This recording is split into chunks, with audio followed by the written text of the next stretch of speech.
Say you love me, lie to me, sweet. Double R stitched in my seat. Powder footprints falling off my feet. If the way right, then we straight right. Good afternoon, everybody. Welcome back to the Monday Kickoff podcast. Jesse here with Brooklyn FC. What a beautiful day today. Gorgeous day yesterday after absolute misery on Saturday. It started out bad with cold and rain and just got worse through the night. So, man, it feels so good with warmer weather in spring. A lot of stuff to go over. We're going to spend a little bit of time just on worldwide football too, on both the men's and women's side. And then, of course, as usual, just a ton of stuff on the Brooklyn City side. And this past weekend it's just jam-packed with matches, which is great. Is why we do this, because we love the games, the competition, the sport, and all of that. So let's see, to get right into it, looking across the pond at Europe, it's really the two-team race, the two-pony race. Arsenal and Man City both picked up victories on the top end, and then you got a relegation battle at the bottom end with Tottenham and West Ham both picking up points. So it's going to really come down to the wire, which it's so exciting to follow. On the FA Cup, which both had their semifinal matches on the men's side, it's going to end up being Man City versus Chelsea in the final. So that'll be interesting. Another final for Chelsea, despite not being great in the league. So interesting year for them. There'll be a great matchup, FA Cup final. And then just looking at La Liga, it's kind of funny. The narrative of Real Madrid's total disaster, even though they're solidly in second, but anything not gunning for the Champions League and not gunning for the La Liga table is definitely a disaster for them. So, but otherwise, no huge news over in Spain. Looking at the women's side, we'll go into the Women's Champions League, which is, if you haven't checked out Women's Champions League matches, it is an amazing level, and it's incredibly fun to watch. Some of those women's teams over in Europe, top talent. I just highly recommend. I think it's a little bit under-promoted. So what we have left is Arsenal and Lyon. Barca and Bayern are the semifinalists. They play their second leg next weekend. Again, top talent from around the world. Highly recommend checking those out. On the men's side, it's really interesting. A lot of the usual suspect big name brands not in it. Although, these clubs are nothing to snooze at. It's not small clubs. But Atletico, Arsenal, PSG, and Bayern are semifinalists. So those will continue to be played starting this week, and we'll see how that plays out in the coming weeks to the men's final. Locally here, before we get into what went on in Brooklyn, both the Red Bulls and NYCFC on the men's side lost to Cincinnati and Montreal respectively. But thank God, Gotham FC had a big win to make sure at least one local top division pro team got a positive result. So congrats to them. They won 3-0 over Bay FC. And it's been kind of an average start to the season for them. But it's a great turning point, hopefully, as they hope to pick up some momentum. I will say, back to the men's side, interesting U.S. Open Cup match of the, whatever they're calling it, Hudson River Derby, the Red Bulls versus New York City FC with a midweek Open Cup Derby match. So try to check that out if you can. Maybe if you can make it to the game, that would be awesome if the weather holds up. And then finally, we're going to close out with Brooklyn FC. Speaking of local derbies, they played Cosmos, the former New York Cosmos, which are now transplanted and based in New Jersey. Brooklyn FC went out there in that cold pissing rain and got a great 3-0 result. I believe all 3 goals scored in the first half. As part of what's essentially USL League Cup. So it's USL teams from different levels, Championship, League One, etc., playing each other in the League Cup. So Cosmos is in League One, Brooklyn FC is in USL Championship. So the Brooklyn squad came away with that results. They will advance in that competition. On the women's side, we did make it out despite seems like near hurricane weather out in Coney Island. To see Sam Rosette's last match. They did earn a point. It was a bit heartbreaking as they did go up late 1-0 and ended up conceding kind of in the final minutes to get a draw. That probably felt like a loss. But it was great to see, even with that horrible weather, it was great to see so many people out there honoring Sam Rosette. In her last match with Brooklyn FC, she's one of the original signings, a captain, fantastic person who's worked with us directly on some youth stuff. So glad we can make it out to see Sam and say goodbye. And the women will be looking to, I think if they run the table, they can still technically make the playoffs. So we'll be following that closely as they finish their season on the road. So now to get into Brooklyn City FC action, as always, we will start on the adult side with our first teams. We'll start with the women who had a comfortable and emphatic 4-0 win over New York Shamrocks in their new Nimwhistle League match on Sunday at Randall's Island. What we heard is 4-0, 4 different goal scorers as the team continues to pick up momentum as we get through the spring, very similar to how they did last year. So it's great to see.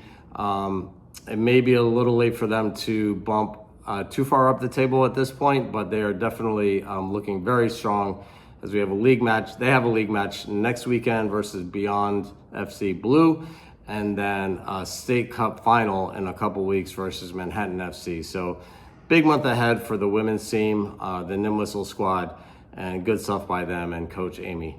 On the men's side, a little bit of a mixed results. We'll start with the third team, which had a home match out at Bush Terminal last night, Sunday night.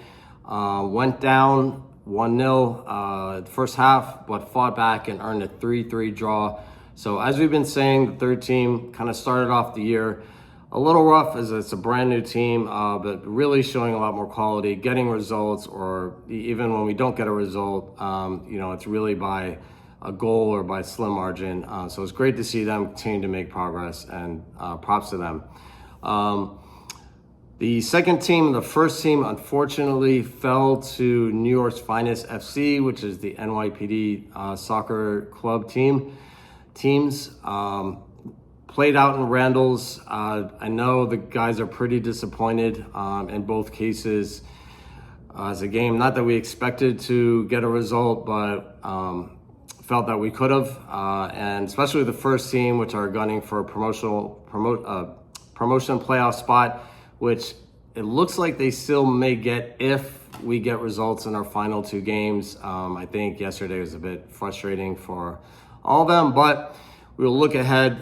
They got 2 more league matches, both the second team and the first team, 2 more league matches.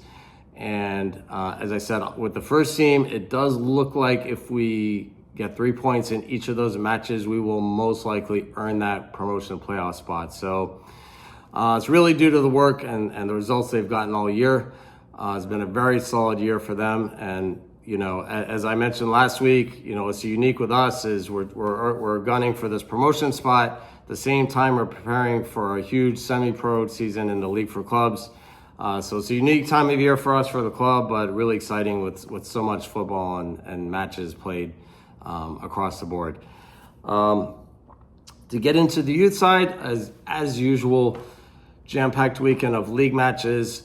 We'll just kind of do a quick run through. I won't be able to hit on every single game, but on the girls' side, we'll go oldest to youngest. The oldest got a nice result against Levittown in an EDP Regional Academy League match on Saturday. I believe it was 2-0. Good stuff by them.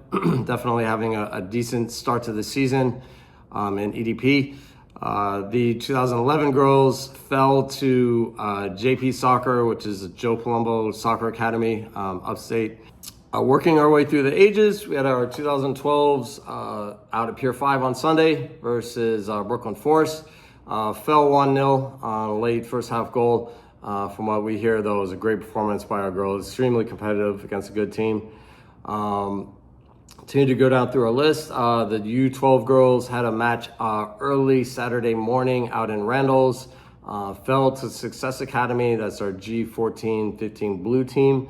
Our G16 team continues an undefeated season. So good stuff by them. They played Griffin United out in Bushwick. G17s earned a draw basically in the middle of the monsoon out at Pier 40 versus Dusk. So good stuff with them. And then on the boys side, working our way down through the ages, our U17s had another bye week, unfortunately. They'll be back this weekend. But our U16 boys got a hard-earned 1-0 victory out in Queens versus Vera Soccer Academy. They're in the first division of CJSL. Our U15 boys, that's our 2011 Bridge Academy team, got a 1-0 result versus Progressive Youth Soccer out in Eastern Queens and Brooklyn. So they are in EDP Division 2. So tough level competition. Great job by them. Our blue team fell to Triborough United in a home match in Red Hook. Our 2012 Bridge Academy squad continuing a very successful season. I believe they're either in first or second in their EDP division. They earned a win versus Coney Island Cyclones out at Calvert Vaux in Brooklyn. Good stuff by them. Our 2012 blue team got a result as well with 3 points for them in CJSL match. And then from 2013 on down through which is our U13s, down through our U8s, was just really a mixed bag of results, as is always the case. Some wins, some losses, some draws, and just a lot of competitive soccer played both in EDP matches for some of the teams and CJSL matches for the others. So that's about it on the youth side. Coming up this weekend, we've got a couple big cup matches. U16 girls are in either quarterfinal out in Long Island, and then our U10 boys, our U10 asphalt team will have a Challenge Cup match here in Brooklyn. Our U12 boys have a quarterfinal. U14 boys have a quarterfinal cup match out in Staten Island on Sunday, and then it'll be league play, across the rest of the club. And league matches for both the men's and women's sides as well. As again, we ramp up for our semi-pro season, which are just around the corner with some exciting news. We'll probably do a dedicated podcast or two previewing what's going on there. So keep an eye out for that podcast coming up soon. And keep an eye out on social media for player announcements, schedule drops, maybe a New Jersey drop. I'm not promising anything, but you'll find out soon enough on social media. So until then, enjoy the beautiful day. Have a great week, and we will see you later this week. Say you love me, lie to me, sweet. Double R stitched in my seat.